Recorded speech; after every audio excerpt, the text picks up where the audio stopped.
Congratulations Fortune Barishal টিমকে 2025-এর Bangladesh premier লিগের ট্রফিটাও তারা পেয়ে গেল। শুধু একটা জিনিস খারাপ লাগলো, সেটা হচ্ছে অনেক কষ্ট করে চট্টগ্রাম আসছে, যেহেতু বরিশাল আগে উইনার ছিল।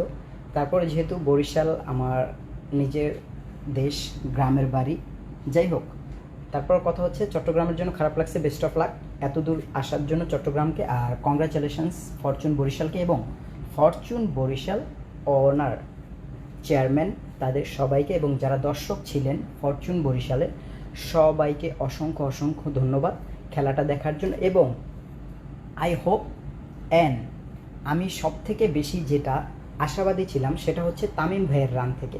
তামিম ভাই যখন রান করছে তখন আমি ধরেই নিছি যে জিতে যাব। এবং কাইল মায়ার্স তার খেলাটা দেখছেন আপনারা অবশ্যই, সে কিভাবে খেলছে।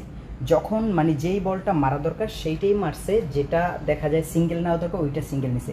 তার রানটা আমাদের খুব ইম্পর্ট্যান্ট। এবং most important is Rishad Hossain, তাকে অসংখ্য ধন্যবাদ বুঝে শুনে খেলাটা খেলার জন্য। আমরা তো একভাবে ভেবেই নিয়েছিলাম যে হেরে যাবে, কিন্তু সে একটা 6 মেরে মানুষের আশার আলো জাগিয়েছে এবং প্রথম বলে এসে লাস্ট ওভারে ওটা 6।